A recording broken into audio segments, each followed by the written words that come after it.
说到魂系游戏，大家第一时间想到的肯定都是那个男人的作品。他利用自己对游戏的独特理解，将魂系游戏发扬光大。那么今天就由我来带大家回顾一下由宫崎老贼操刀的那些魂系游戏。首先不得不说的就是宫崎老贼在魂系游戏中的出道作品。这款《恶魔之魂》用十分成熟的游戏系统，为后续的所有魂系游戏奠定了一个非常明确的框架。也正是从这部作品开始，宫崎老贼一步步走向神坛。这部《恶魔之魂》有着在当时超前的难度，也正是由于它极高的难度，让游戏在发售初期口碑并不好。但是优秀的作品会经得住时间的检验。随着时间的推移，越来越多的玩家发现，利用不断累积的经验战胜那些在之前看似无法战胜的怪物，这种来之不易的胜利会给玩家带来十分强大的满足感。随即慢慢的，游戏的口碑逐渐回暖，这款在初期不被看好的作品，慢慢的成为了一代神作。当然，我也不否认《恶魔之魂》里确实存在着一些缺陷，比如不能一步到位的传送机制，以及在老勇者 BOSS 战之前奇怪的怪物配置。但是这些小小的瑕疵并不能掩盖这款作品优秀的本质。同时，这款神作的诞生也让当时为它出资的索尼乐开了花。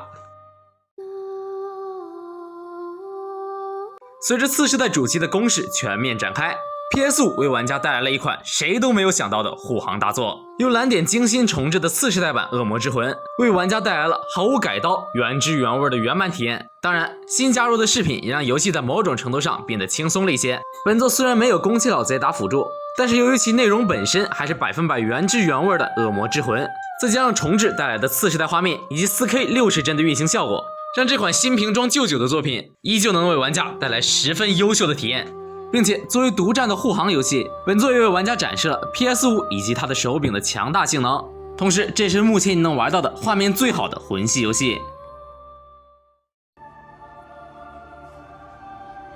由于独占的原因，《恶魔之魂》的名号并未在全平台打响，而由于索尼的注资，导致《恶魔之魂》这部作品出现了版权纠纷，无法推出正统续作。于是这次老贼又在万代南梦宫的帮助下，重新提笔谱写了一段全新的冒险。而这次老贼为玩家带来的便是黑暗之魂系列的开篇《黑暗之魂1》。本作在保持了游戏高难度的前提下，又额外强化了解谜的要素。游戏采用了箱庭式的开放世界，而在这种地图想要保持游戏的乐趣，就非常考验开发者对地图设计的水准。而黑魂1无疑就是一个成功的案例。精致巧妙的地图设计，让玩家可以通过探索的进展，将各个地区的捷径逐一打开，让游戏的各个场景慢慢的变得浑然一体。而在地图设计方面，本作也为玩家带来了许许多多难忘的回忆，其中不得不提的就是王城双攻了。不知道有多少玩家曾经被那两只银骑士折磨得死去活来。从各个角度来审视本作无疑都为黑魂系列开了一个好头。无论是剧情在各处埋下的伏笔，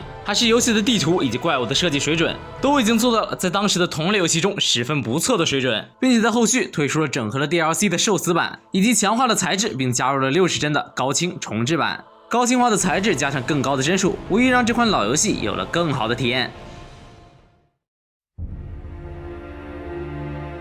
而在 PS4 发售不久，索尼又找上了宫崎老贼，希望老贼能和自己一起共同打造一款 PS4 的独占游戏。而这部代号野兽计划，便是后来广为人知的血缘诅咒未公开时的样子。可能也是由于本作还处于开发阶段，所以导致游戏的画面还处于 PS3 的水准。这也是当时为什么有网友疑惑要把 PS3 游戏做到 PS4 上的原因。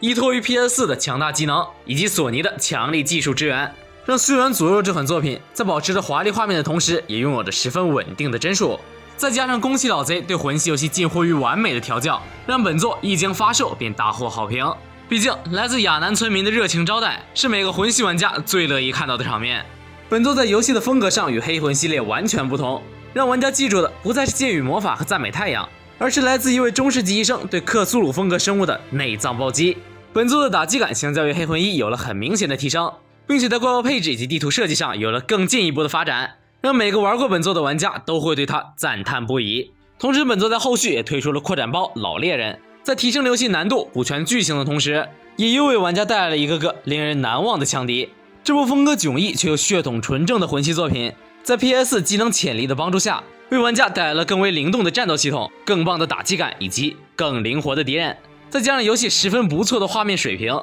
让本作一度成为了 PS 里我最喜欢的游戏。随着血缘诅咒的工作告一段落，老贼又再次为黑暗之魂操刀。这个让世界燃起了第一团火的男人，用一个小小的灰烬为系列画下了一个完美的句号。而这个系列的结尾便是这款《黑暗之魂3》。由于登陆了第8世代主机，游戏的画面便迎来了一轮飞跃性的进步。不过很可惜的是，本作与2代一样，摒弃了1代的箱庭式开放世界，转而采用了与恶魔之魂类似的各个区域传送的模式。不过在这个近乎于毁灭的世界里，老子又带玩家回到了我们之前在魂1、魂2中路过的各个场景，让一路走来的玩家们感慨万分。并且游戏也有着历代最丰富的武器以及技能系统，让玩家在选择上的搭配更为丰富。并且剧情上的补全让我们见到了许多昔日只在传说中出现的人物。作为系列的收官之作，本作 DLC 的水平也可谓是十分优秀，特别是最后的 DLC 还原城的盖尔老爷爷用黑暗之魂的力量撑起的高超战绩，再加上极厚的血量，在游戏最后的最后，他为玩家带来了一场最精彩最纯正的魂系战斗，同时这也是黑暗之魂整个系列的最后一战。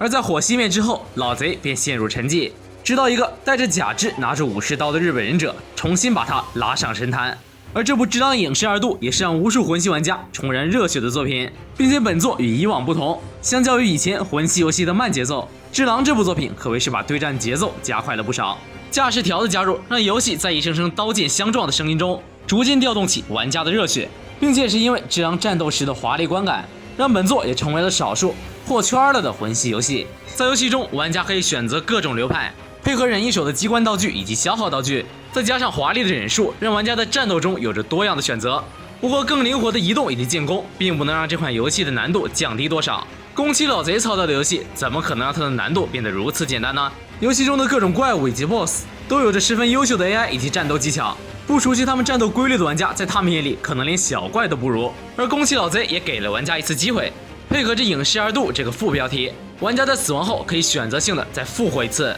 在不重置 BOSS 血量的情况下继续与其交战。虽然给了这个机会，但是该打不过大家还是打不过。而本作的主角只狼是老贼目前的魂系游戏里唯一一个可以游泳的，这可能也算是本作的一大特色吧。本作高强度的对抗博弈，再加上角色灵动的招式，让游戏的战斗可以打出不亚于 ACT 游戏的观赏度。这部老贼的复出之作以极高的游戏质量荣获19年 TGA 年度游戏的奖项，这应该也是目前老贼游戏里可以打得最爽的魂系游戏了。接下来便是即将发售的《艾尔登法环》了。这款作品是老贼目前制作的最大规模的魂系游戏，通过各路媒体解禁以及偷跑，再加上试玩版的游戏体验，这部作品给我的感觉与以往任何时期的作品都不一样。可以同时召唤的灵体以及援助，再加上最多4人的协同作战，以及本次带来的空前规模的地图和全新的故事，这些挑逗着玩家胃口的特点，都让所有玩家的期待值到达了1000%。不过如果你从来没有接触过魂系游戏，我希望大家不要盲目跟风，因为这个游戏类型的受众比较特殊，要么你有一定魂系游戏的经验，要么你就要有充足的时间来进行试错。因为这个类型的游戏，你不仅要有时间，也要有耐心，因为高难度的战斗需要玩家通过一次次的试错来累积经验，并且这类游戏都是没有难度调节选项的，大家玩的都一样，都非常困难，所以也请大家理智购买，不要在贴吧里四处哀嚎游戏难度不合理。那么这边也是提前祝大家在之后的老头环里玩得愉快，同时我也真心希望大家不要盲目跟风酌情购买游戏，毕竟钱嘛还是得省着点花，用来买自己喜欢的游戏，干自己喜欢的事儿，不要盲目跟风。好的，那么以上便是本期视频的全部内容了。如果点赞破500的话，我会追加下一期，也是希望大家多多在评论及弹幕进行互动，你们的3连和关注就是我更新的动力。我是3位，我们下期视频再见，拜拜。